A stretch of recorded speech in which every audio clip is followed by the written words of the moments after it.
Bueno, a continuación vamos con las ponencias y vamos con el profesor investigador Enrique Duarte, que nos va a hablar de los autos sacramentales de Lope, el camino hacia Calderón. Es profesor investigador del GRISO, del Grupo de Investigación Siglo de Oro de la Universidad de Navarra, como ya se ha dicho. Tiene la palabra. Muchas gracias. Con la venia a la presidencia, en primer lugar, agradecer a Norton Palacio y también a Antonio la posibilidad que me han dado de poder peregrinar a esta tierra santa de teatro, a esta tierra santa del siglo de oro, en la que estoy satisfechísimo y en la que estoy realmente es un placer venir aquí. Y por otro lado también porque me ha permitido ver a amigos y colegas, caras de la bibliografía que manejamos todos los días, que es siempre también no solamente tratarnos con los ojos, sino también tratarnos con los oídos y con el tacto y abrazarnos. Y sin más preámbulos voy a empezar. Una de las parcelas de nuestra literatura más necesita la atención de los críticos es la relativa a los autos sacramentales, compuestos por Lope de Vega. Se echan en falta ediciones críticas fiables que permitan la lectura actualizada de esa porción de nuestra literatura y que complementen una imagen coherente del Fénix de los Ingenios. Esta carencia ha sido muy parcialmente solucionada con la aparición recientemente de ediciones críticas de obras como Las bodas, Entre el alma y el amor divino, El hijo pródigo, La Maya, El viaje del alma, La privanza del hombre, El nombre de Jesús, Las hazañas del segundo David, El misacantano, El heredero del cielo y El niño pastor. Naturalmente encontramos también avances muy interesantes como la tesis doctoral de María Nogués, los dos libros dedicados al análisis de los autos sacramentales lopianos de Amparo Izquierdo, fruto de su tesis doctoral, o el artículo de Romeu en el que estudia un problema crucial relativo a las atribuciones de las distintas piezas de los autos sacramentales de Lope. Al mismo tiempo, el éxito del proyecto La edición completa de los autos sacramentales de Calderón, dirigido por Ignacio Arellano, nos ha posibilitado un avance muy significativo en el conocimiento de estas obras, no solo por haber proporcionado unos textos impecables con una notación muy exigente, sino también por haber provocado una serie de valiosos estudios que han profundizado en las técnicas y temas desarrollados por el maestro Calderón. La relación entre Lope de Vega y Calderón en sus autos sacramentales no es nueva y numerosos críticos la han analizado de alguna manera u otra. Aicardo, en sus largos artículos de la revista Razón y Fe durante los años 1907 y 1908, González Pedroso en 1952, Jaime Mariscal de Gante, quien considera a Lope como una de las piezas clave en la transición al auto de Calderón, o Bruce Wardroper, para quien el último objetivo de su libro Introducción al teatro religioso del siglo de oro era demostrar que Calderón se sirvió de una tradición dramática anterior, siendo Lope un puente que permitía el paso de los autos viejos a los nuevos, son algunos ejemplos. Por último, en un trabajo que firmábamos Arellano y yo, defendíamos lo siguiente: los autos sacramentales de Lope y ya van prefigurando algunas características de los autos calderonianos. El uso de la música con funciones significativas y no solo decorativas, la utilización de tramoyas cada vez más espectaculares, de las que se van a hablar aquí, y el uso de un vestuario y una quinesia de los actores que caracterizan a los personajes alegóricos ya van acercando al género, como sucederá con los de Tirso, a la espectacularidad de los mejores autos de Calderón. Por lo tanto, considero plausible aplicar los avances significativos realizados en la edición y estudio de los autos de Calderón a este corpus indeterminado de obras lopianas, unos 40, a la luz de los logros hallados en las obras de Calderón. Me voy a fijar esta vez en tres aspectos: la utilización de los recursos alegóricos, la relación entre la pintura y la poesía y el papel de uno de los personajes fundamentales en Calderón, el libre albedrío. Empiezo con el recurso de la alegoría. En casi todas las definiciones del auto sacramental se advierte la importancia del mecanismo alegórico. Es una palabra griega, ya lo saben ustedes, que proceden de alos, otro, y agoría, hablar, y tiene mucha relación con la metáfora y el símil. Para Quintiliano este recurso consiste en una metáfora continuada y para Lausberg la alegoría es al pensamiento lo que la metáfora es a la palabra. La alegoría es una figura retórica que expresa una cosa para dar a entender a otra, es decir, expresa un argumento para dar a entender un asunto, que es siempre la redención a través de la Eucaristía, mientras que el argumento puede variar de uno a otro y proceder de cualquier historia, histórica, legendaria o ficticia, con tal de que ilumine de algún modo un aspecto del asunto. La estructura alegórica como sistema trabado de metáforas es la que permite utilizar cualquier argumento que el ingenio del poeta sea capaz de adaptar al asunto. Será posible convertir una historia mitológica, por ejemplo, en expresión de la aventura divina, la salvación. Un auto muy interesante de Lope es el titulado La Puente del Mundo, en el que Dios viaja a la tierra como un amadís celestial, procede de Alemania, mientras que los apóstoles están caracterizados como los 12 pares. Y en esta alegoría el demonio será un príncipe musulmán que labra una fortificación desde donde ejerce la violencia contra el género humano. Lo interesante de esta obra se encuentra en el planteamiento de la alegoría, en el que el planteamiento de la alegoría se acerca mucho a la técnica desarrollada por Calderón. Alexander Parker explicaba el procedimiento ingenioso del que se vale Calderón para construir muchas de sus alegorías y decía este crítico: esto es lo que hace a menudo Calderón en sus últimos autos. Permite al público que sigue todas las etapas del hilo del pensamiento de un personaje, tal como éste va surgiendo en la mente del personaje que está en escena. De este modo, el público se halla ante el personaje que va concibiendo la acción ante sus ojos. La importancia de este recurso es tan extraordinariamente original reside en la notable claridad que puede darse a un tema abstracto, pues permite que el personaje que esté imaginando la acción la interrumpa con el fin de recordar las diferentes etapas de su discurrir. Yo creo que un embrión de esta forma de plantear la alegoría aparece ya en este auto sacramental de Lope, La Puente del Mundo. Aquí el príncipe de las tinieblas, la soberbia y el mundo tienen noticias de la inminente llegada del Mesías a través de los profetas del Antiguo Testamento, lo cual, de ser cierto, frustraría sus planes de dominio de todo el género humano. El príncipe de las tinieblas se ve forzado entonces a hacer una comprobación, una prueba, a crear una alegoría para ver las consecuencias de la llegada del esperado Mesías. Y dice el texto del autor: ahora bien, el alto fuerte de este valle y bosque umbroso tenga un río caudaloso de los que el infierno vierte, llamémosle Flegetonte, y hágase en él una puente que divida su corriente y llegue de monte a monte.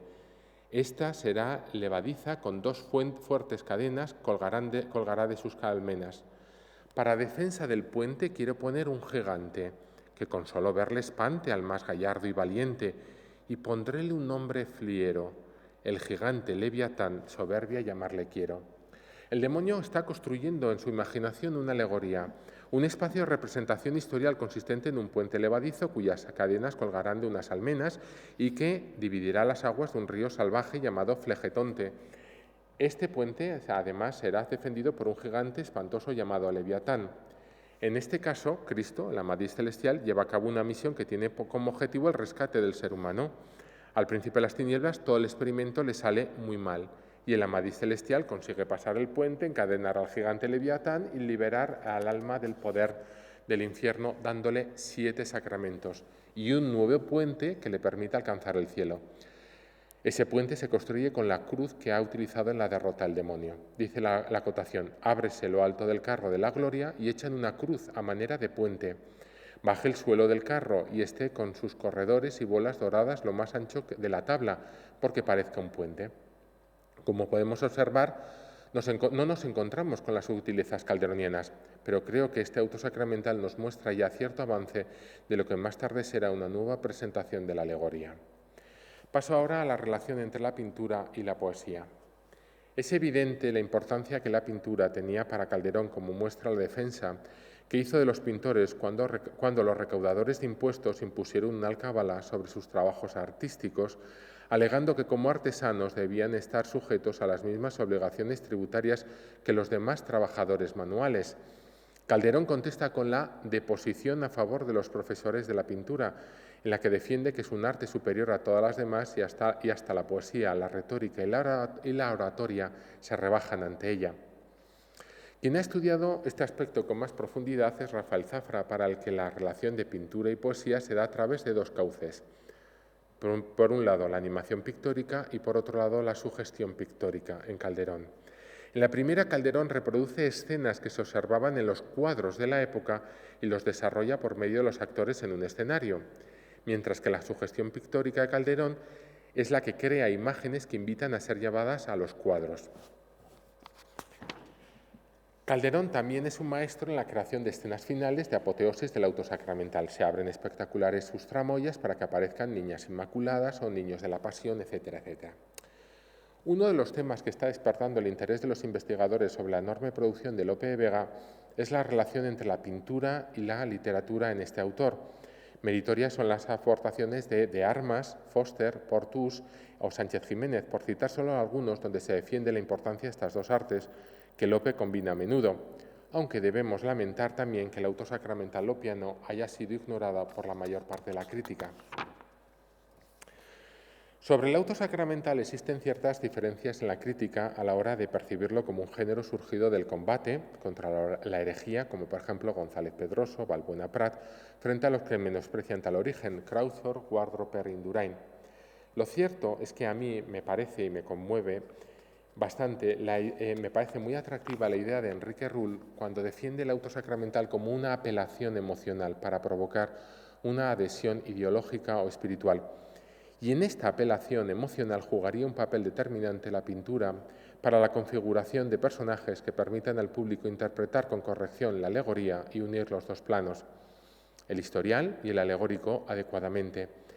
Ya lo expresaba con claridad también Pedro Calderón en el prólogo a la primera parte de los autos sacramentales, cuando advertía la importancia de la música y las tramoyas en la configuración del género. Si me permiten seguir con este argumento, el auto sacramental, por lo tanto, sería un producto de la Contrarreforma que encarece la utilización de las imágenes con propiedad, eso sí, con propiedad, con respeto.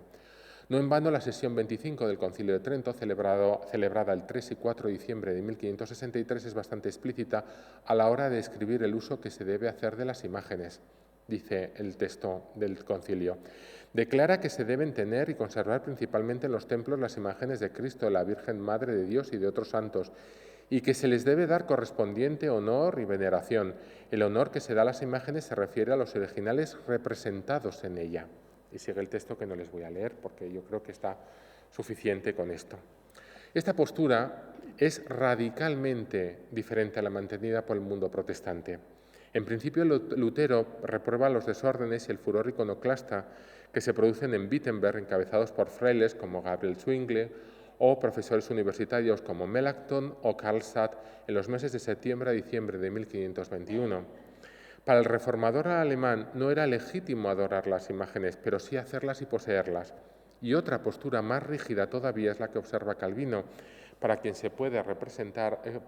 no se puede representar a Dios con imágenes. Su institución para la religión cristiana, traducida por el heterodoxo español Cipriano de Valera, lo expresa con claridad. Dice este autor: nosotros creemos que es grande abominación representar a Dios en forma sensible, y ello porque Dios lo prohibió. Y sigue el razonamiento que ya no me interesa.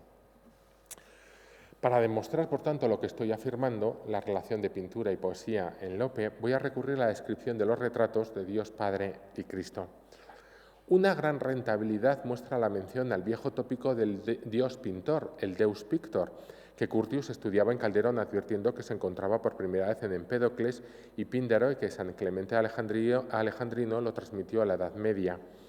En Lope lo encontramos cuando se alaba a Dios, creador del universo, como en el villano despojado.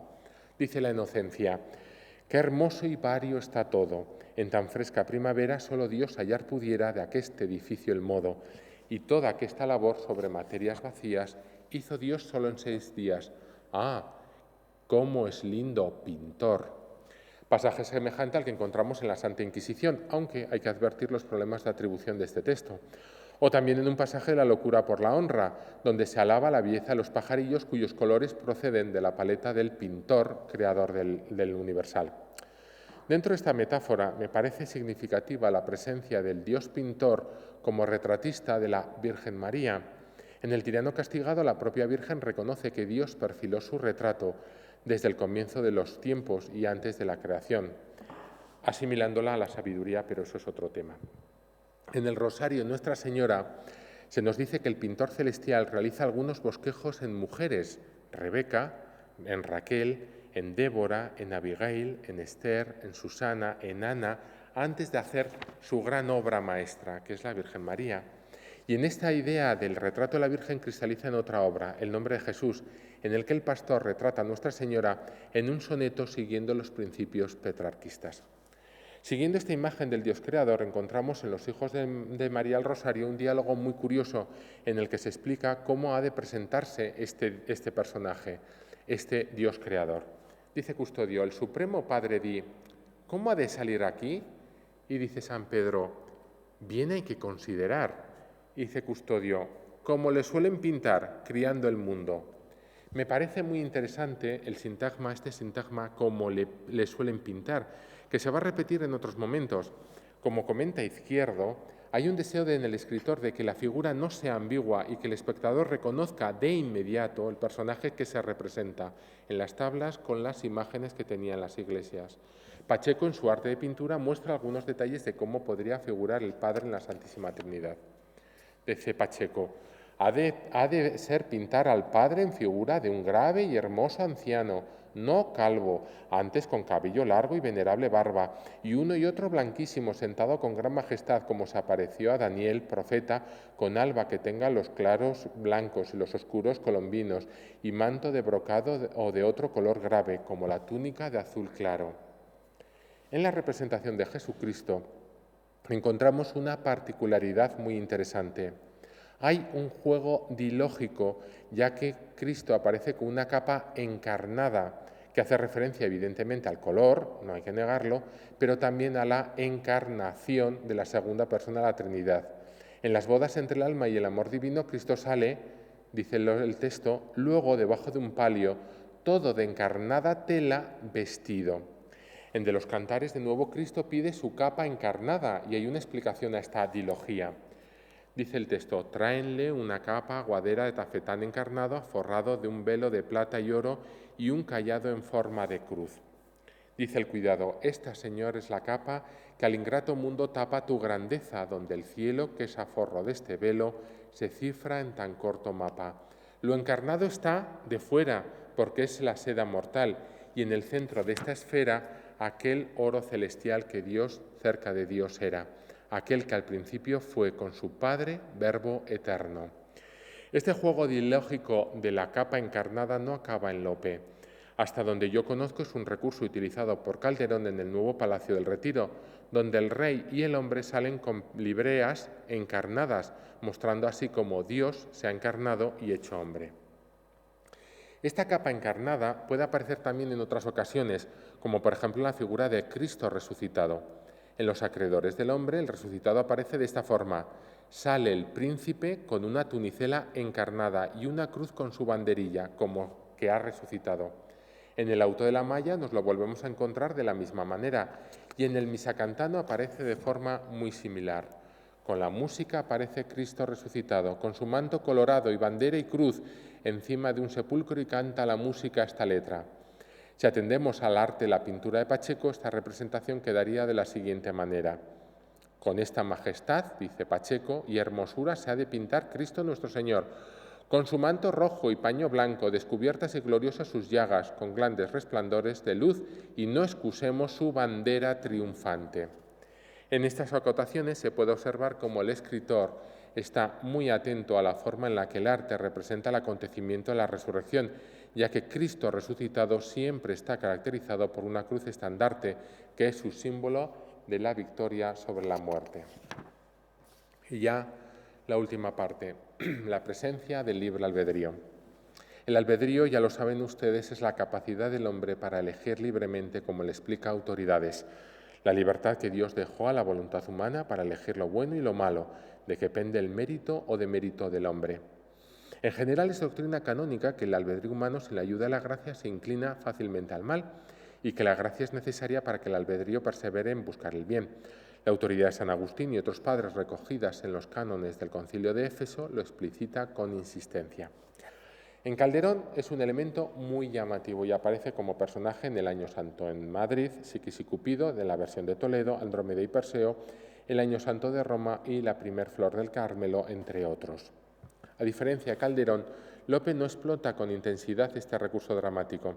El albedrío no aparece como personaje en ningún auto sacramental de este autor, aunque esto no quiere decir que no aparezca, porque encontramos referencias a esta figura que preconizan la rentabilidad que tendrá en obras futuras. El tema resulta muy interesante y, si me lo permiten, hasta apasionante, porque nos encontramos con uno de los problemas fundamentales de la teología del momento, que tiene además relación con la libertad del hombre.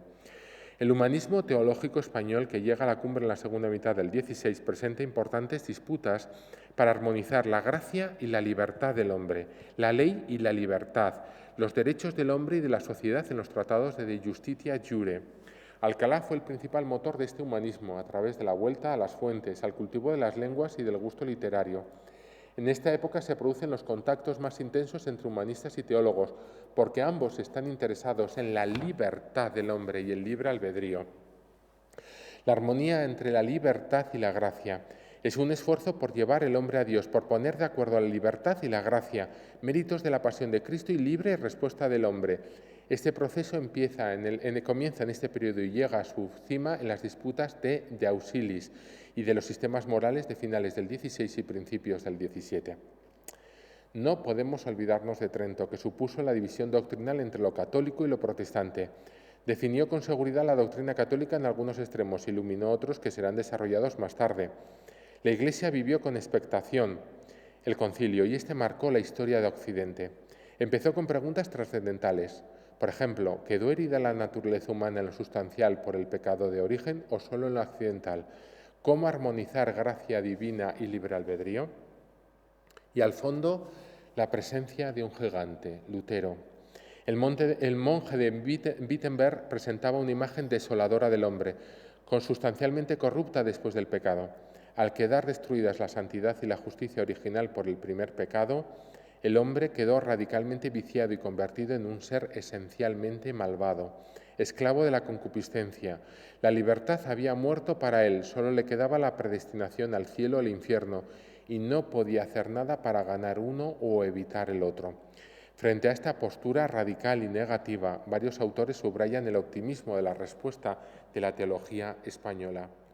Frente a esta postura luterana, la Iglesia definió su doctrina con claridad en Trento. En la sesión sexta del 13 de enero de 1547 se advierte que ni la naturaleza humana ni la ley podían justificar al hombre y solo la muerte y la pasión de Cristo podían redimirlo. Es cierto, pero la Iglesia católica dejaba un amplio margen de acción a la actividad humana, a su propia libertad, a nuestra propia libertad.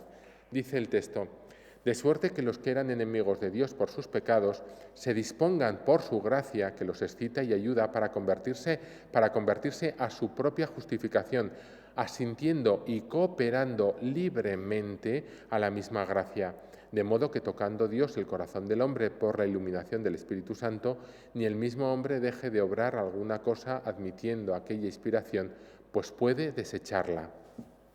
Como explica Munck-Cunil, todas estas ideas aparecen reflejadas de una u otra forma en la literatura. Decía Munck-Cunil, en este contexto, y muy especialmente en España, la literatura se puso al servicio de la ortodoxia católica y de los literatos españoles.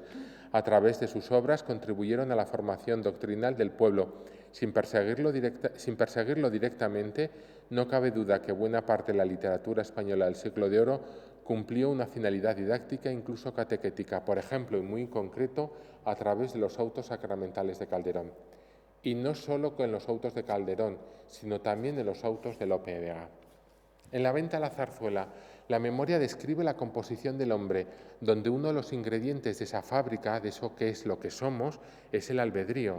Dice la memoria: recibe el entendimiento y a la voluntad recibe, y un cuerpo en que el alma vive, que le da Dios de aposento. Recibe un libre albedrío, dos apetitos también, para el mal y para el bien. El problema resulta que el hombre, engañado y destrozado por el engaño, vicio y mundo, presenta un estado lamentable en que su albedrío queda sujeto al mal. Dice el hombre: ¿dónde voy, triste de mí? Todas las potencias muertas. Entendimiento, ¿qué digo? No respondes, muerto voy. Voluntad, sin ella voy. Memoria, no está conmigo. Qué terrible oscuridad. La serrana me engañó, su hermosura me robó, del alma la voluntad. Allá queda mi razón y mi sujeto albedrío. En cierta forma, vemos que en estos pasajes una representación de la doctrina cristiana. Solo podrá restituirlo a su antiguo esplendor el pastor, Cristo, con la contrición, penitencia y limpieza, únicamente cuando Él lo pida y se arrepienta Él libremente. En otros autos de Lope, el albedrío se identifica también con el apetito, con la inclinación al disfrute y al mal, circunstancia que es muy común en los autos sacramentales, como ocurre, por ejemplo, con los de Calderón. El caso más claro lo encontramos en el yugo de Cristo, donde la razón intenta buscar el bien del apetito y éste solo quiere seguir su libre albedrío. Dice la razón: yo solicito tu bien, apetito, albedrío, y yo gozar mi libre albedrío. En el viaje del alma, la voluntad viciada e inclinada al mal intenta contrarrestar los esfuerzos de memoria por encaminar al alma hacia Dios. De nuevo se hace referencia al libre albedrío como capacidad de elección, pero en este caso determinada hacia el mal por el pecado. Al final, el hombre reconoce que ha pagado el peaje del viaje en la nave del infierno, entregando como moneda, como pasaje, su libre albedrío al deleite.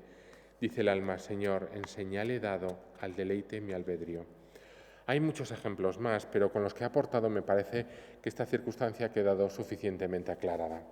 Para concluir, por tanto, diré que hemos visto a lo largo de estos ejemplos cómo Lope es el puente de transición del auto sacramental hasta la monumentalidad de Calderón.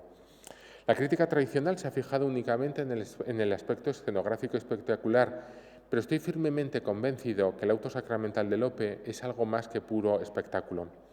Hay doctrina católica coherente, ajustada a los principios, como prueba el análisis que ha realizado sobre la presencia del libre albedrío en sus obras. Hay una utilización consciente de la pintura para crear cuadros escénicos que conmuevan y adoctrinen al espectador. Y finalmente, hay un trabajo alegórico importante, unas directrices que serán luego desarrolladas por Calderón de manera sobresaliente, de manera magnífica. Por todos estos motivos, considero muy necesario el proyecto de edición de los autos sacramentales completos de Lope de Vega, pero esa será historia para otro momento. Muchas gracias.